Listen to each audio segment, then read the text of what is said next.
Welcome to Multifamily Grit, where we bring in the experts to share the pros and cons and celebrations and struggles of one of the most important industries in the U.S., multifamily property management. Today, I am joined by Hunter Nelson, partner at Elmington and the brains and grit behind Elmington's affordable success. I always say there's never a smartest person in the room, because I think everyone brings something new and unknown to the conversation. But if there were a smartest person in the room, it's easily Hunter Nelson, and you'll very quickly see why.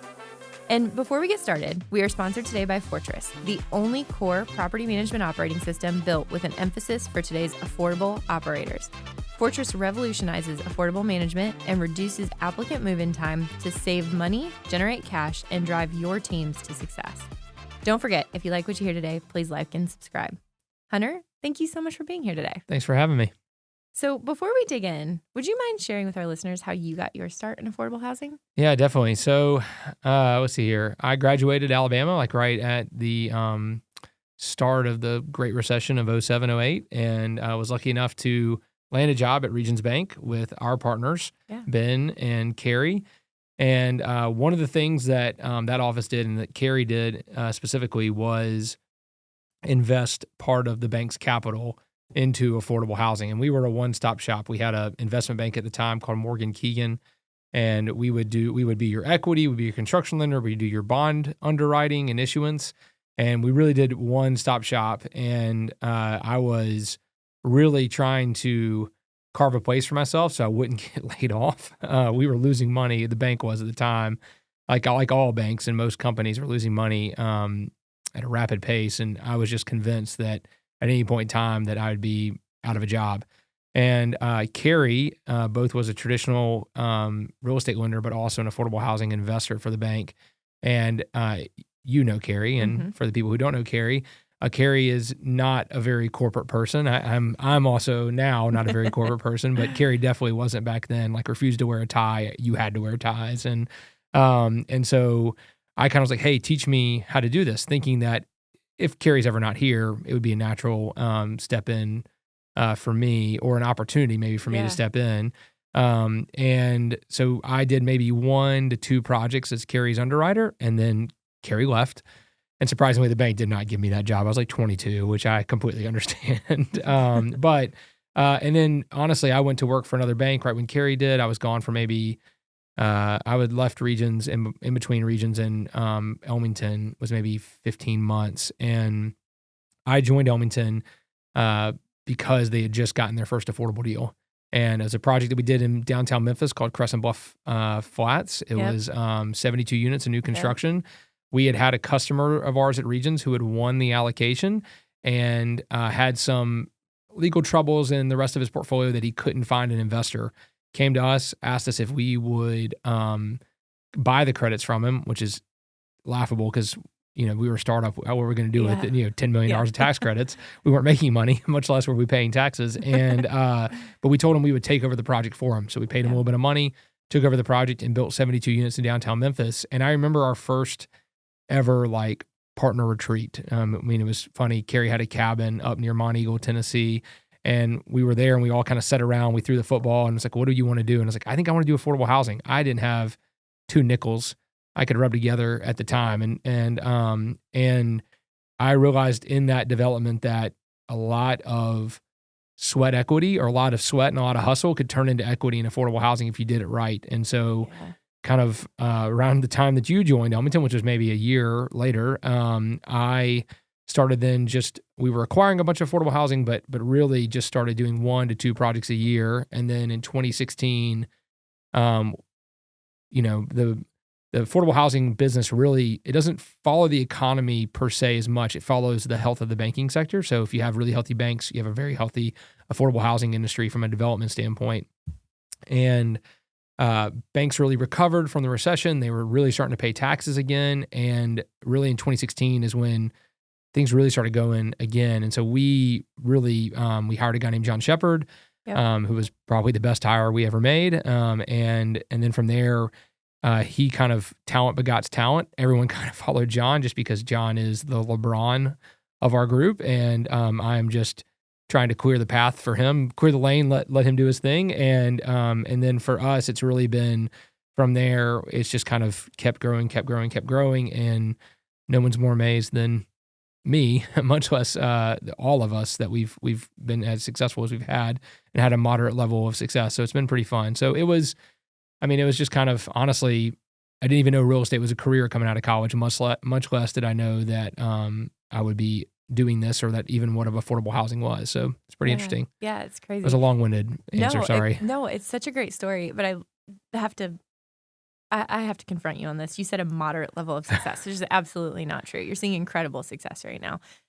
Well, I just live in constant fear that the world is going to drastically humble us, and so I never try to let myself or anyone around us buy into our own hype. Like we've started a real estate business at the greatest time ever to start a real estate business. Now, luck is just where preparation and opportunity meet. You know that old saying, and we've been extremely blessed, extremely fortunate that when things have gone our way and bounced our way, we've been there to kind of pick up the ball and keep going. And really it's been super fun. And really, honestly, the best part about it is the teams that we've been able to build. And, we had an office that wasn't much bigger than this podcast studio. You were in a closet, I was in a supply closet with 2 double doors that couldn't shut. Yep. And so if one of us was on a conference call, we were all on a conference call. And it's just funny now when you look back on, I don't know how many employees we have. It's probably close to 1,000 now. Yeah. In fact, we can convince anyone to work with us, but much less like the talent that we've been able to get to come is just kind of unbelievable. And so when you look back on the career, that's what's made us successful. It's not necessarily that we had like this amazing idea or anything like that. It's been the people we've been able to attract and then retain and give them opportunity. And it's just been, it's just really funny. I mean, I remember we were an operation of like 6 or 7, 7 with John Grantham, right? Yeah. and Yes.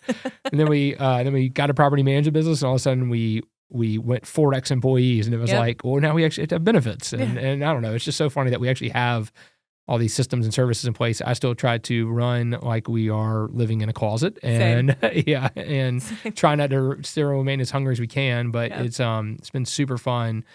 Just how awesome it's been. And again, like you look at just the people you get to walk into the office with every day, and it's like, man, this is fun. This is fun. And that's what I love most about it is the people you're able to attract, and then you see their success, and then you're just trying to ride me. Now I'm just trying to ride their coattails to success because I'm doing less of the actual individual deals now, but more of just trying to do a lot of the stuff that probably is not my bailiwick, which is all the back end stuff. And so I've been able to surround good people around me who force me to do those. So yeah. I love what you said about still trying to run it like we're in the back office. Oh, 100%. Over this weekend, William and I were actually working together trying to do some things, and I couldn't gain access to certain parts of our software. And I was like cussing on a Slack call with him, and I was like, what the fuck is going on that I can't even access certain things? I mean, we're a SOC compliant company, so there's a reason why there are permissions locked down. But I'm like, I miss the good old days when it was just 5 of us, and I had access to everything. Like, I never had to ask for permission. No. So I feel you. When we had to have the conversation around benefits and mileage reimbursement, it's like mileage. Who cares about mileage reimbursement? But people care. People really care. Yeah, and it's just laughable looking back on just how much when you grow a business, how much all that stuff that you don't think about, and how much it takes up so much of your time, and then it leaves you very little time for the stuff that actually is the stuff you enjoy doing and matters. But it's been a fun ride. It's been awesome. Affordable housing was never even on anybody's radar when we started, and now I feel like it's one of the it and data centers are like the 2 investments du jour right now, and I don't know, it's awesome. It's amazing where it's great public policy meets great business. One of those few crossroads, and it's been fantastic. So we love it. Tell me about your team today. So how big are they? Oh gosh. And what are they working on? Yeah. So we have just in the development side about 28 to 30 people. And that includes like support, accounting, and all that. But mainly these are the people who are in the developments every day. So we're very active in Tennessee, very active in North Carolina, Ohio, Florida, Texas.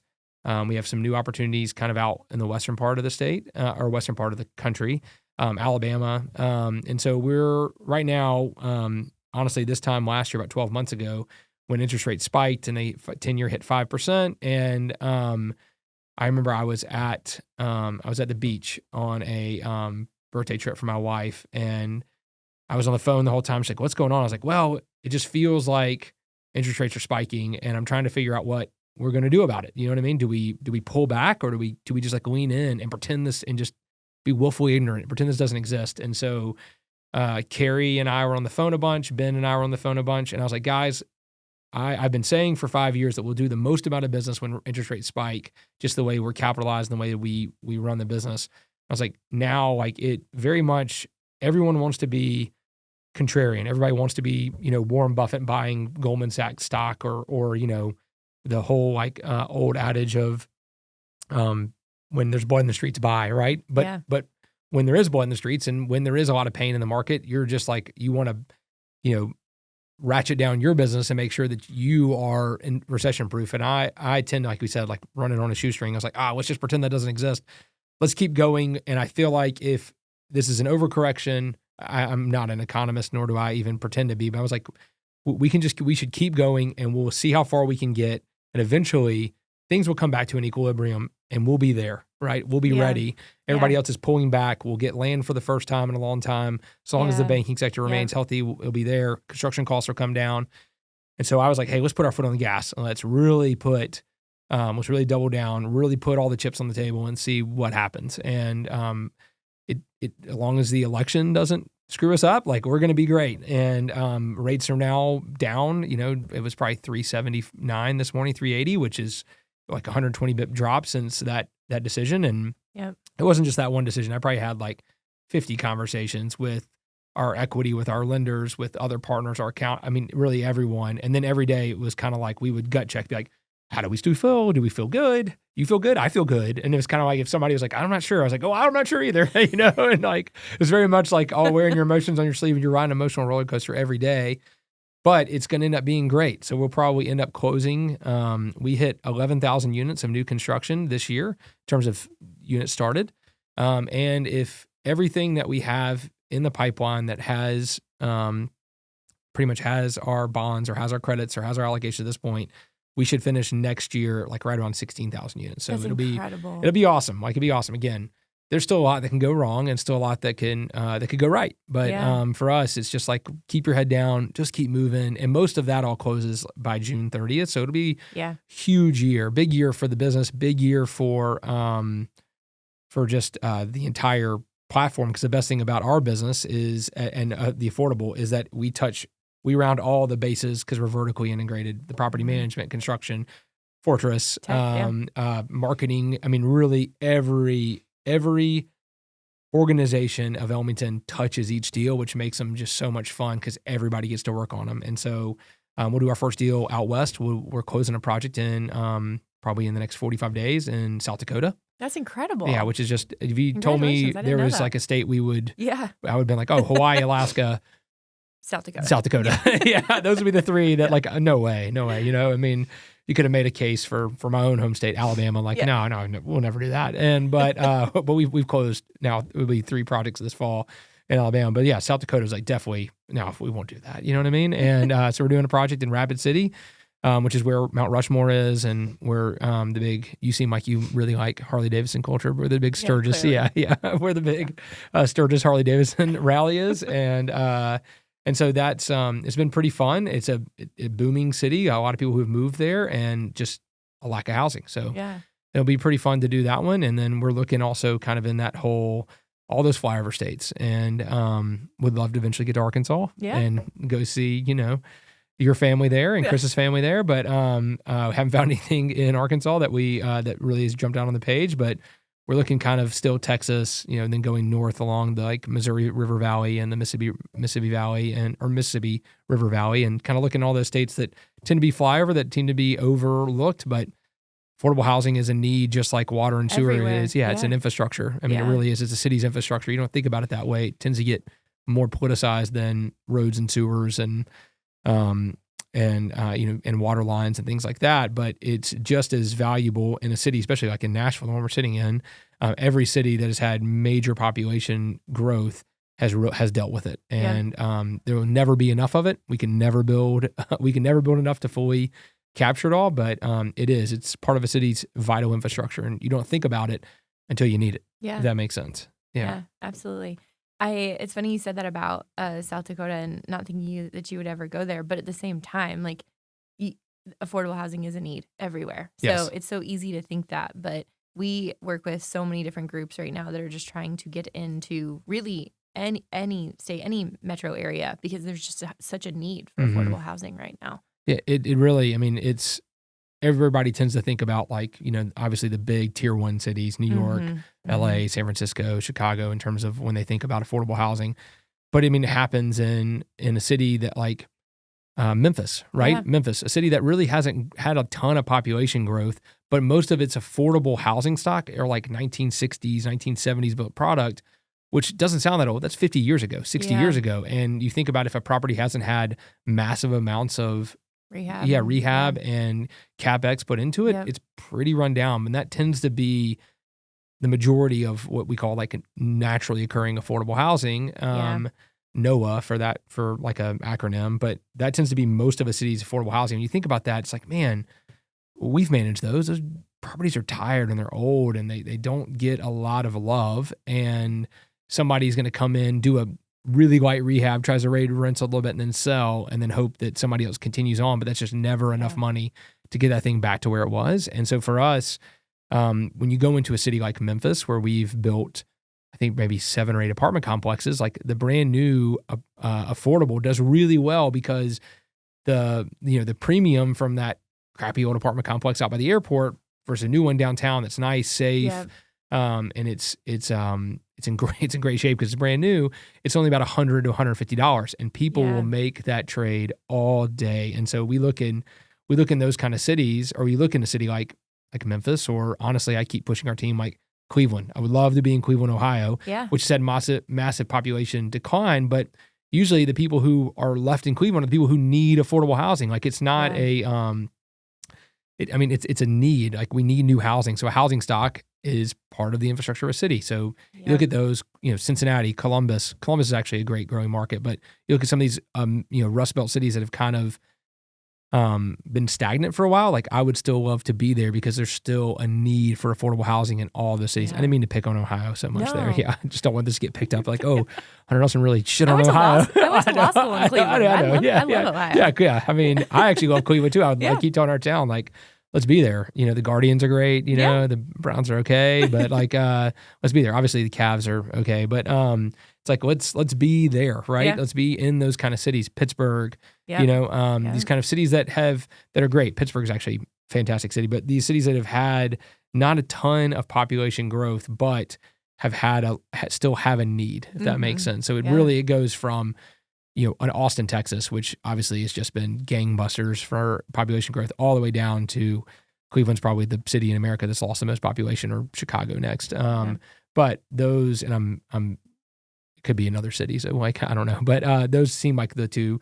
But from that standpoint, it's like there's a need no matter where you are in the country for affordable housing. And absolutely. The part of the issue with it is, and then we can move on, is affordable means a lot to a lot of different people, right? I mean, you think about what used to be affordable in Nashville to even a family that was like middle income is now no longer affordable, right? And so everybody, when they say we want more affordable housing, it runs the full gamut of incomes, if that makes sense. Yeah, absolutely. The thing that William and I were working on this weekend actually is that we were pulling actually RD income limits across the state of Louisiana, actually Mississippi and Texas as well. And it's really incredible to see the range of what's called affordable income in any of those states or cities. It's really a huge band. So, it's especially in the rural communities where there isn't really any income growth. There's no new job. There's no new jobs that come to, I'll pick on my dad's hometown, Thorsby, Alabama, right? There are no new jobs that come there. Most young people want to leave, or want to go and where there are greater opportunities. And so because of that, rents end up being depressed. And as you well know, like the cost to build a new apartment complex is kind of, the bricks and sticks and the actual components that go in, they're agnostic, whether it's a toilet in Nashville or it's a toilet in, Thorsby, Alabama. It doesn't matter, right? It doesn't matter where it is. It's going to cost the same. And so when you think about that, but the rents are so low, just never going to make economic sense to build there. And so you have these RD programs, the rural development, which are fantastic, but they also they're also like tend to be like some of the only rental housing that exist out in those farming communities in middle of nowhere Arkansas or the middle of nowhere Alabama or in Mississippi, wherever it is, and generally the cost to build something new is so prohibitively expensive relative to the rent or any sort of return you can get that generally most of your housing tends to be stuff that's been either comes with heavy government subsidy or comes with is just a rehab of an existing. Mm-hmm. So RD is a whole nother, it and Section 515 are all, a whole litany of subsidy that we have not gotten into. Yeah. Not sure my Alabama public school education will allow me to get into that. It's just it's so complicated. I've looked at it before and have just been left with just like all right, that seemed like a lot, and I'm still not exactly sure how it works, but there are some great companies out there. One of Ryan Siebel's best friends, a guy named Will Eckstein from business school, is like a giant RD developer, and I've had some conversations with him, and they do a fantastic job. But yeah, it's one of those things that I still haven't been able to make sense of. Yeah, so, it's its own world, that's for sure. 100%. So I'm gonna have to pick up on it. You mentioned the election, and how that might impact affordable moving forward. So how are you feeling about that? What are your thoughts? If you ask me like what is the thing I'm most worried about, it's that right now. Really 2016, the election that nobody saw coming, right? Everybody thought Hillary would win, then Trump ends up winning, and then the Republicans, carry both the Senate and the House. And so this idea of corporate tax reform became like a real thought and a real idea. And really affordable housing is there's a long, we've tried a lot of different things in affordable housing as a country. Tried public housing, which everybody tends to know, which is, direct ownership and development of the housing from like a local housing authority. Then we tried Section 8. Then there was some Section 236 and a lot of other things that we've tried. But in 86, the Reagan administration came up with the low-income housing tax credit program, which has been the longest probably housing program we've had and probably the most impactful in terms of units. I think it's like somewhere around 3 million units. I have a great white paper if you'd ever want to read it on like policy history of affordable housing. And so really as a developer, what I'm selling is like tax losses to banks and large public companies. And the government gives me like an IRS gift card, you know what I mean? And I sell that, and that's the equity that I use in this. And so with the idea that tax reform would be coming and corporations would pay less taxes and banks thus would pay less taxes, we couldn't really peg a value on what are these credits worth, and specifically we sell the tax credits, we also sell depreciation off the property as well. Mm-hmm. And the investor is getting all of that, both the depreciation and the credits. And so we now couldn't really value the depreciation stream. Like we couldn't tell you what it was. And so we had a bunch of projects in 2016 that we were getting ready to close at the beginning of 2017. And then all of our investors were just like, hey, we're out. We don't know how to value these. And so they all walked away. And being young and arrogant and brash, John and I were both like, oh, the pendulum swung too much. Again, this is two non-experts being like, hey, we can figure this out. Being sub 30 years old. Yeah, we know what we're doing. And we're the pendulum swung way over here and we need to just swing back a little bit and the market will kind of return. And we're like, let's just hold on to all of the deals that we're doing, extend land contracts and just keep going. And then we'll it'll come back. And that's kind of what happened. It was kind of amazing. Not that it came back, but that it worked. That really, it was going to work for John. That for me, it worked out. And so when you think about what's happened, what's coming now is it's just there's a lot of talk around housing, right? Of course. Trump for all of his bluster about a bunch of different things he probably had the largest expansion of low-income housing tax resource or of affordable housing resources of any president in recent history. I mean, Obama did a big one through part of the Stimulus Act in 2008 and fixed the 9%, which was a big deal at the time. And then, but really Trump came in and fixed the 4% at the end of 2020, and it's had massive implications for affordable housing and probably has produced and allowed made it economically feasible for a lot more units to be produced. So like, you think about that's a Republican president, right? I mean, he really poured into it. And so you have, obviously you have that, but what you don't want now is he's out there saying that he wants to lower corporate tax rates even further. And you're like, oh God, just please don't. And like, I tell everybody, how does that impact you? Well, again, it's like if we were at 35%, then now we're at 21. And so that was a loss. Tax rates. Yeah. Corporate tax rates. Yep. Yeah. Thank you. Yeah. And then he said in a speech, he wanted to go down to 15. And it's like, oh man, that would be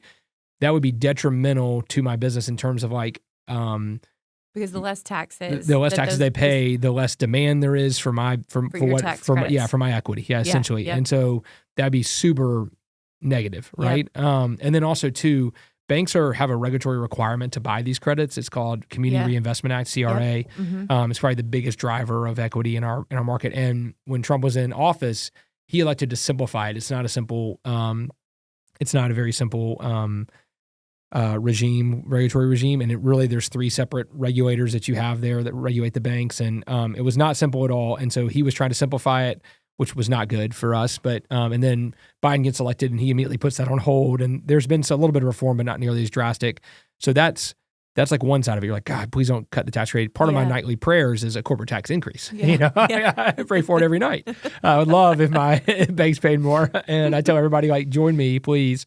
Anybody who listens to this, like, please add that to your prayers. It'd be amazing. And but then you have obviously like Biden and the Harris administration and currently, and then they've put a lot more money into Section 8, which is great, and are trying to put more into renovating Section 8 properties. And I imagine that if we get a Democratic, how about a left-leaning progressive administration, that they tend to be more affordable housing friendly, right? So that would be great. Yeah. But at the same time, she's saying that she wants a rent cap, like cap rents, and that would probably, there's been lots of studies shown that like rent, what's the word I'm looking for?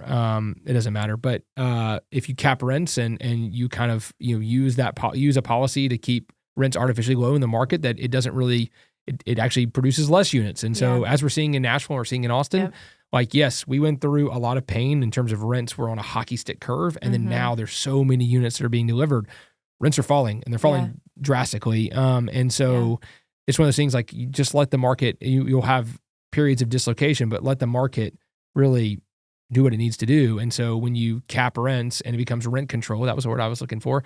You have this rent control, it could have massive implications as it relates to supply. Yeah, supply, not just of affordable housing, but like all rental housing. And so, which impacts your affordable housing. Yeah, it impacts everybody, right? Yeah. And so, but for us, it's so right now it's like, oh my gosh, everybody let's just stay where we're at, like, let's chill out. That would be amazing. And so for us, as we have all these projects that are getting ready to close, and we've put our eggs in the basket, put our eggs on the table, and we're really, or put all of our chips on the table. It's like, let's just keep things the way they are. Let us get through who we are, and then you can do whatever you want to do. But at the same time, like, neither one of those are like great policies. I'm not sure as a country we can afford a 15% tax return, right? And maybe somebody will call in and be like, that dude doesn't know what the hell he's talking about. And you're right. You're right. But it's not benevolent me saying that. It affects my business 100%. It affects my business. And my business is like, I sell corporate tax losses, and I need corporations to pay more. And as a country, we're in an affordable housing crisis. We are short millions of housing units, no matter what their cost or what they are. Yeah. We need more housing built. And that would severely hamper new housing targeted to affordable families, and rent control on a national scale would severely hamper housing supply across the country. So we'd only then just hamstring ourselves for a generation if we really had that. So there's pluses and minuses for both. Again, Trump passed the largest, honestly, it was huge. I mean, my projects just instantly got it was like 28% more in credits. And when you think about that didn't go in that didn't go in our pocket. It went to Yeah. pay for like the massive amount of cost inflation we had, and interest rates went up and all that. All of that money was kind of given just to make the deals get back to where they were baseline. And so, I mean, he has shown that he cares, right? And at the same time, you know, a more progressive administration would show that like they tend to be much more affordable housing friendly. And so either one who passes, it'd be great if we just didn't do anything drastic on any of those things for affordable housing specifically. Like you may think we need to do things drastically. I tend to be much more moderate and in the middle, which is why I feel comfortable having this conversation, because I can argue both sides of it. But same time, I'm just like, for affordable housing's sake, let's just keep things the way they are. We can make big changes to what you want on, you know, military spending and other things like that. And but for me, it's like stay where we are, and the industry will keep going and keep producing massive amounts of units, which is what it's done over the last like 4 or 5 years, which has been great. States like Tennessee, which used to never use its full allocation of tax credits in its non-competitive program, are now like oversubscribed. So Tennessee in particular has seen that. You know, North Carolina's there. Georgia shut down its program for 2 years just because it had such a backlog of projects, and that never used to happen. You know, Florida, like even you think about Ron DeSantis, who was running for, you know, the Republican nomination.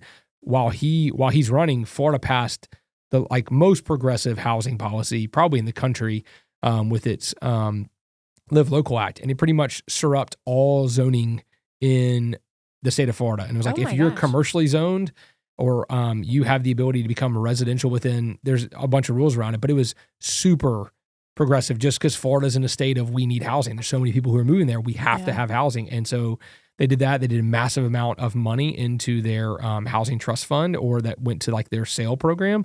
And I mean, they pumped a ton of money into it. And that's, again, DeSantis was like, you know, going for like he's going very not middle, not moderate, but like, you know, right leaning as it relates to a housing policy. And he is that. And his policy was like super progressive, more progressive than probably what Oregon passed, which allows like accessory drilling units like on most properties. And so, but it's amazing like what each side of the aisle feels it now. And it's great. I just want to get through the election. So get through November, and I'll feel a lot better about where things are. And it's, you know, so long as nothing changes, it'll be great. I understand. And I thank you for that interpretation of where we are today and what you think may or may not happen in moving forward with either administration. I think that is really helpful. I think it'll be interesting to see. I mean, we had the rent control, or not rent control, we had inclusionary zoning, a lot of inclusionary zoning conversations in Nashville that didn't get passed. And so it's one of those things that, you know, you see it from a local standpoint, all the arguments that happen when you're trying to manage a very local issue, which is housing, right? And if you had a big broad perspective, if you had a big broad sword that just said, this is what we're doing for housing across the country, it'd be crazy. Like Nashville couldn't be Nashville if there was rent control, because it wouldn't make sense to build all the housing, where would all these people live? Right? Or Austin, for that perspective. Where would all those people live?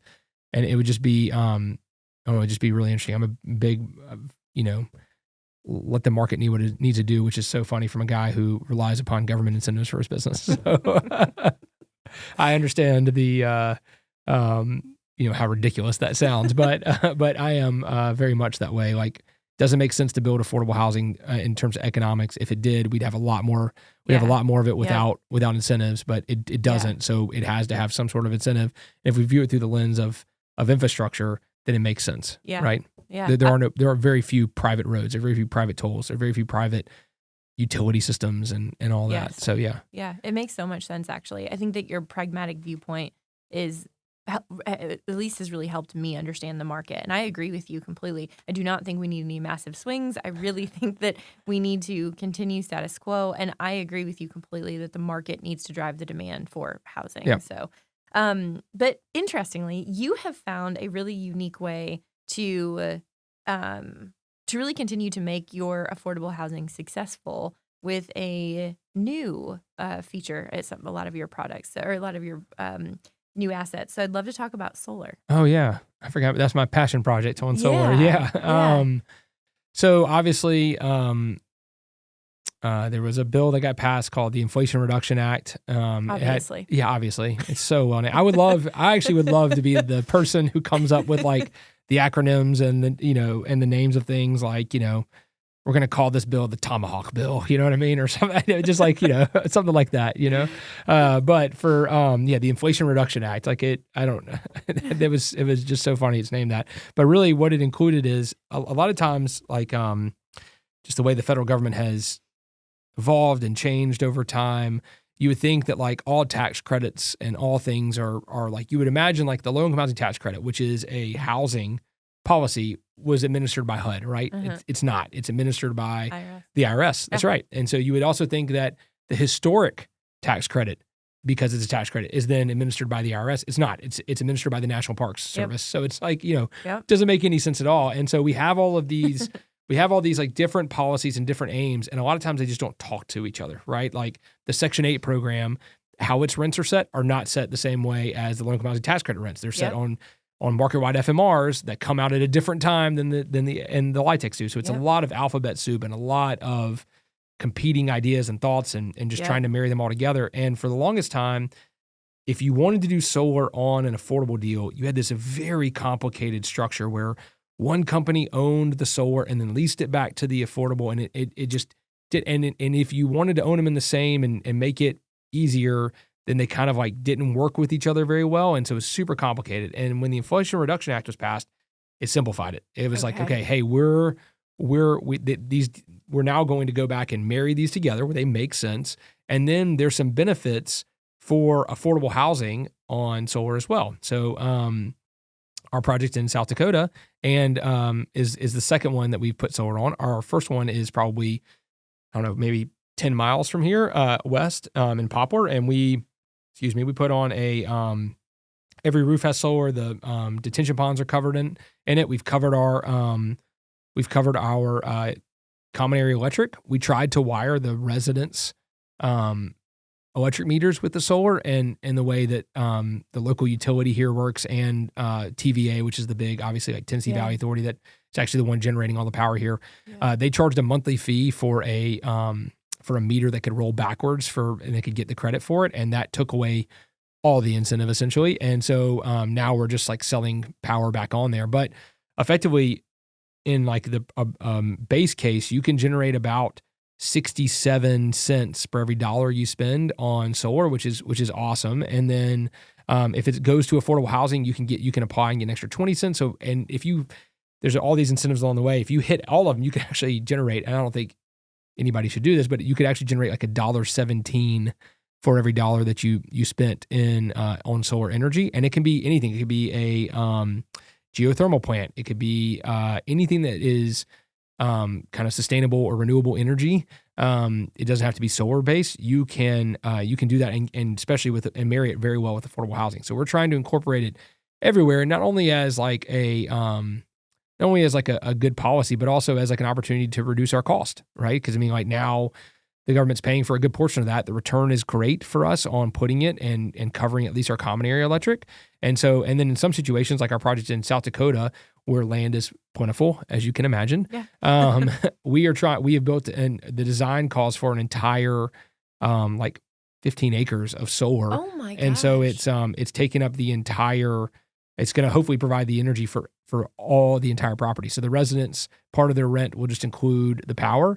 And then you're trying to marry up your usage and your production. So you produce obviously when the sun's out, but most of your usage is in the evening.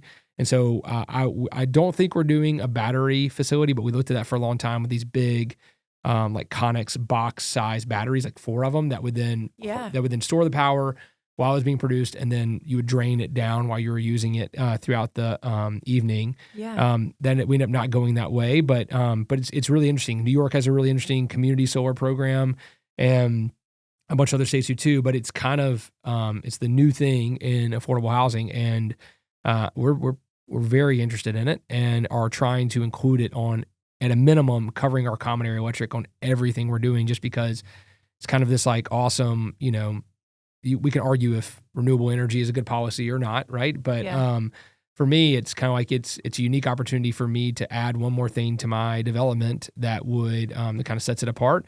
especially me when I'm walking into a community, and I'm going for zoning or something like that. I'm talking to council members, and it's like, oh, and I think I'm gonna have solar panels here, and this is how we do this. It's like Elmington Elevates when we talk about some of the community support that we do and some of the things that we do with tenants and residents and kids on site. Yeah.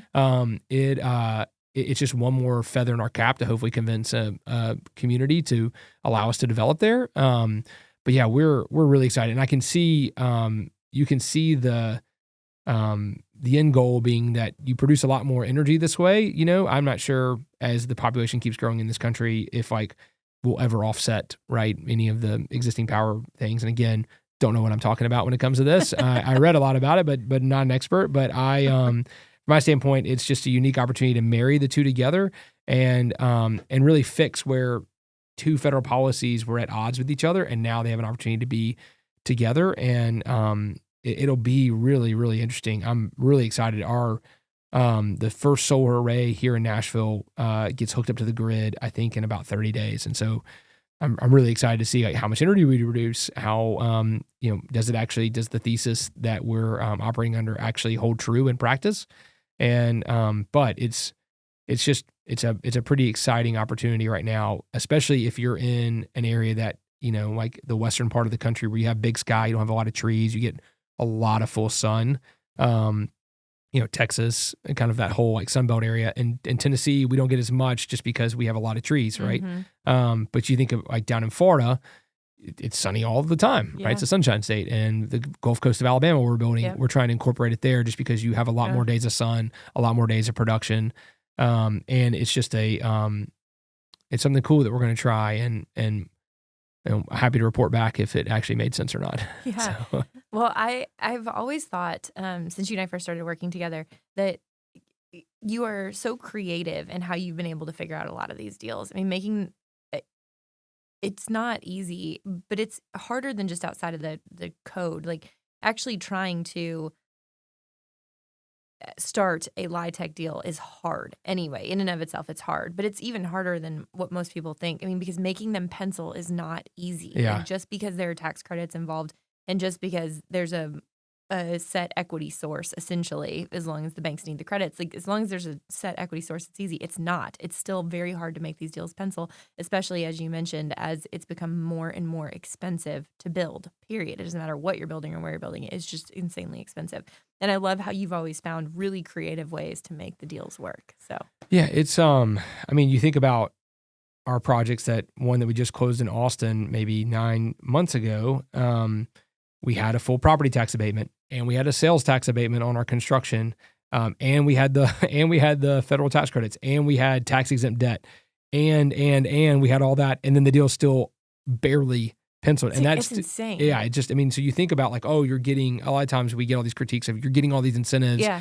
You must, and it's like, yeah, it takes all of that to make a deal work. So, and you can obviously, there are periods of time where everything goes your way and the return is great, but there's a lot of times where it doesn't, and for last year when rates were high and they'd really been on an uptick, things weren't going your way. It still costs the way it is. Even today, rates have dropped, but like our costs really haven't dropped, a comparable percentage at this point. Mm-hmm. If anything, we're kind of we're flat and seeing maybe a little bit of a decline. And so it takes all of those things just to make a deal make sense for us to take the massive amount of risk that it takes. And that's really, as an affordable developer, what you're trading is like you're putting a lot of upfront capital into these projects because states want to get paid for you to use the incentive. It's $1 million plus in just fees to the state to make these deals work that you pay before you close in most cases. And so, if you think about that, it's probably like a $2.5 million investment to get to closing on each one of the deals. And so for us, like it's always and you're in these things for like anybody who's developing new construction, we're in these things for, 18 months from start to finish because we have to have permits in hand before we can really close our equity and there's a lot that can happen in 18 months. And a lot of times some of it's good, a lot of times some of it's bad, cost and rates and all that. But for us, and just economic change. And so for us, we're trying to really MacGyver these things and keep these things together along the way. And so you have to, like, being affordable developers, really just being a fireman and a crisis manager. It's Yeah. where's the current fire? I'm going there. I'm putting all my attention to that, and then hoping another fire doesn't start behind me. And so when the guys that and the women who work with me, that's like 100% their job is just, okay, we kind of have the steps in the program laid out of how these things work, and then the job is to follow the steps, keep going. And I say they have the steps. I haven't developed them. They've developed the steps. I don't want to take any credit for that at all. They've developed the steps. And then it's how can we keep it on the tracks, and how can we keep everything going till we get to that point? And then you just have to remain constantly vigilant, and then you have to remain constantly, flexible to problem solving. Yeah. So I always laugh, Creative, like John Yeah. Shepard and I were doing a project in Chattanooga that involved an allocation of Section 8 vouchers, project-based vouchers.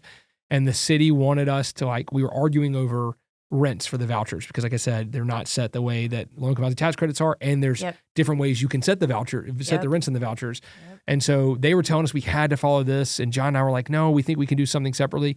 And so I stayed up one night till 2 a.m. reading the HUD Federal Register till I found these 3 sentences that we had to have, right? You had to have, and we sent them the next morning. They're like, oh, okay, great. And it was like, oh my gosh, it's just, thank goodness we got over that, and it just is, that's it. John and I always laugh that a lot of our life is like a real life Parks and Rec. Yeah. I mean, like a real life episode of Parks and Rec. And we have some great community stories of that. But it's just so funny, some of the stuff that you run into.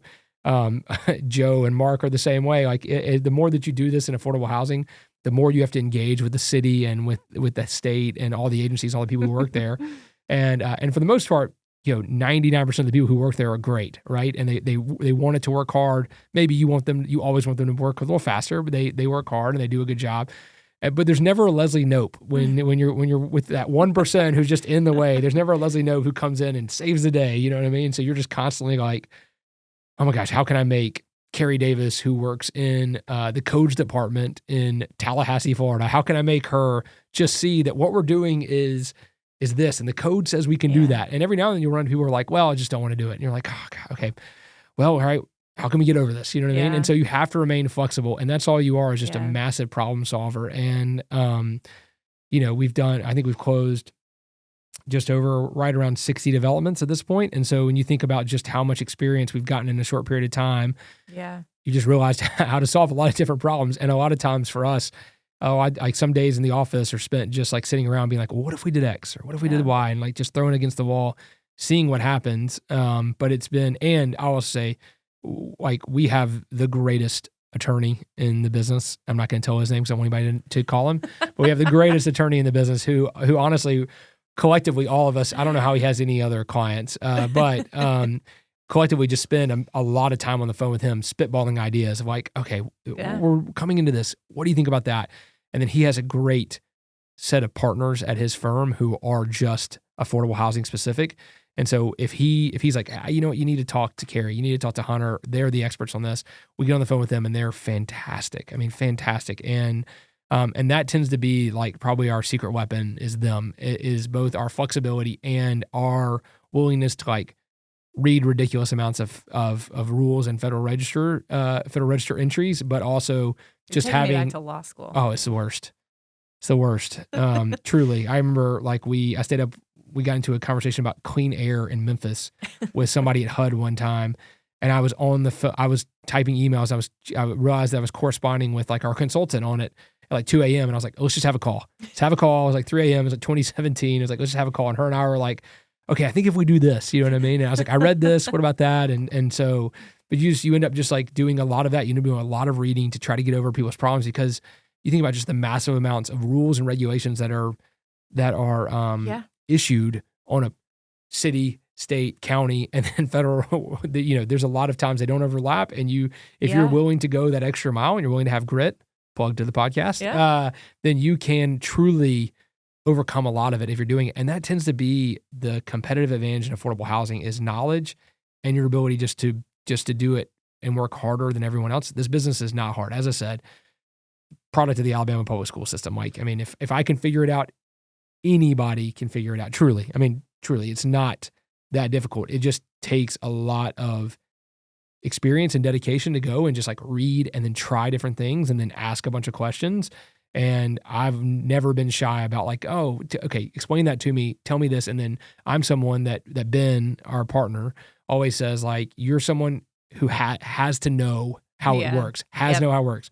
Yep. And it drives him crazy. Yep. I have to know how it works. And so I'm always like, tell me how it works. So like, I'm constantly asking our equity partners, or I'm asking our lenders, like, tell me how you're making money. Like, I just want, like, I'm happy the money you're making, like, having the money, I'm not trying to steal it from you. I just want to know, how does your business work relative to mine?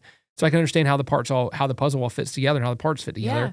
And so I'm constantly asking those ideas. I mean, you and I have sat around on Fortress and with other businesses, the renters, captive, and all that kind of stuff. And it's like, okay, what if we did this? What if we did that? And, I probably have 100 ideas a day, and maybe one a week or one a month is good. You know what I mean? But I'm always willing to like, hey, okay, what if we did this? What if we did that? And then generally, I have a few people in the office who are the people I go and pitch them to. And they're usually, most times they're like, that doesn't work. Like, don't waste my time. Don't waste your time. It doesn't work. And then every now and then, like, one works and you're like, okay, all right.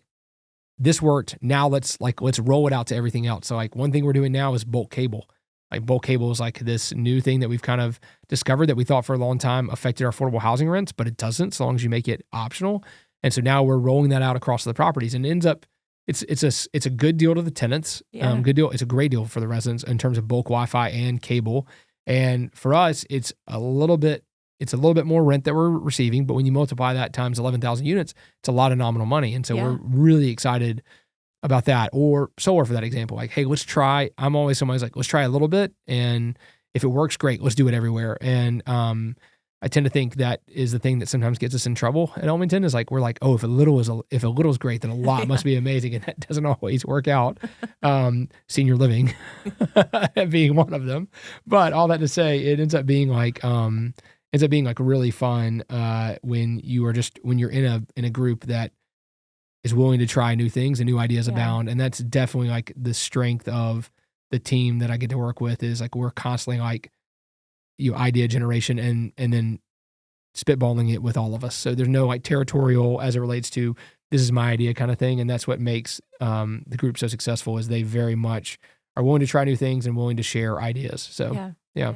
Well, I love that. Thank you for sharing. And I You're know welcome. You're so proud of your team. Oh, they're the best. I mean, truly. Like, I really do love just getting to interact with them and seeing them outside of work and getting to hang out with them. They're incredibly fun and incredibly great. And I always think like the next person we hire, like our talent density just keeps growing. And we're to the point now that I'm the one that shouldn't be there. And so like we laugh, like a guy we just hired has like a JD from, I think, from NYU, and he just got his MBA from Wharton. And I'm like, man, golly, that Alabama finance degree with that philosophy minor is really, like, I've really carried it as far as I can. You know what I mean? I'm like that undrafted kid who kind of like, who had like one opportunity and made a statement, and it's like, oh, great. All right.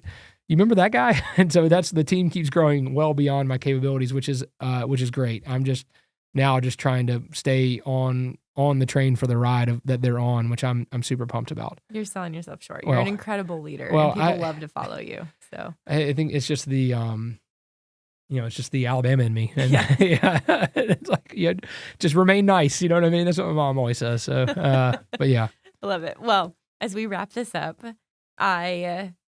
first of all, thank you for sharing as much as you did. Absolutely. I can't. I'm afraid I talked too much and didn't give you a chance. You were amazing. I still cannot believe that I got you to sit here and talk to me about the election that's coming up. I was like, when you said you were prepared to talk about that, I was like, oh, this is amazing. Well, I was like, oh, this won't be too bad. And like I told him, I was like, this is not my thing. And he was like, oh, you're going to be great. And I was like, I don't know. And then he followed up after I was like, I'm not sure, William. He followed up with a calendar invite. And I was like, all right, we're doing it. Great. This is great. Yeah, I'm sold. So. Well, you made it. You made it. Thank you. Now the last question is just, do you have a story about property management you want to share with us? You mentioned this beforehand. So I had a good one. So like at the beginning, when we were just getting started, we used to do all of our unit walks ourselves. All of them ourselves, yeah. All of them, man. Yep. And they were hot, sweaty days, just, walking around with like a chambermaid set of keys, you know what I mean? And opening up doors. And we bought our second affordable deal we ever did. It was a project here in Nashville. We just sold it. It was called Hickory Lake. Yep. And it was 322 units. And I walked them all. And I had a big giant clipboard that had like, like probably like 100 components in the unit. in the unit. Thank you. In the unit. And we were trying to decide, we were going to try to do a targeted unit by unit rehab. We ended up scraping that. Yeah. But I spent 2 weeks. God. Yeah. I spent 2 weeks, out there and really office there for a while. And so you would go and you'd knock on the door and you'd be like, maintenance, and most times people aren't home. Every now and then someone's at home and every now and then someone's asleep. And I walked into a unit. I still remember it was in the F building at the top floor. And I knocked and nobody answered. And a lot of times, and I don't know what it is, but residents will shut their bedroom doors. I've never shut my bedroom door when I'm not home, but people do that. And it always makes me super nervous whenever I'd like walk in, I'd walk in, I'd kind of peer, make sure someone in there. I didn't want a gun pulled on me, waking somebody up to think I'm breaking in.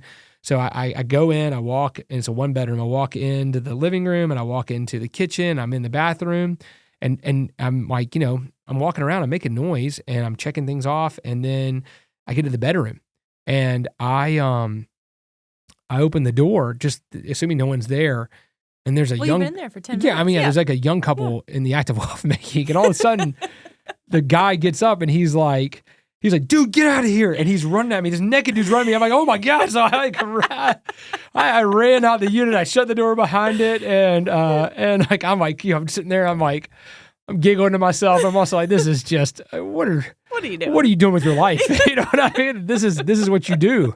You're getting paid to do this, you know what I mean? And so the guy's like yelling at me through things like, what do you want? I was like, oh, just maintenance. I was coming in to inspect the unit. He's like, well, can you come back later? I was like, yeah, absolutely. And it was just like, oh my gosh, there's 2 people in there. Dude's running at me. I was like, again, I went to lunch and really thought deeply about like life choices, you know what I mean? And after that, we hired like 2 high school or maybe 2 college kids to walk around with me to keep the clipboard after that. And so that way I'd at least have one more person with me in case anything happened. But it was just like, it was one of those like welcome to property management moments. And that one was probably the most memorable I've had. I mean, that was that. And like we walked into a unit, Hampton Cove in Louisville. You remember that one? It was just west of downtown. It was an affordable deal that we bought. Yes, it was red brick. Yeah. And we walked in and, in the living room was a stripper pole and it just like installed. And it was like, oh man, this is not how I grew up. and there's nothing wrong with it, but it's just like, it just was a cultural shock. And I remember Ben and I kind of looked at each other being like, oh, all right. So let's just pretend that's not here and just move on. You know what I mean? And there's just a lot of those kind of things when you're walking. I mean, as you would, like we've told them, we give them 24 hours notice, right? But I mean, like,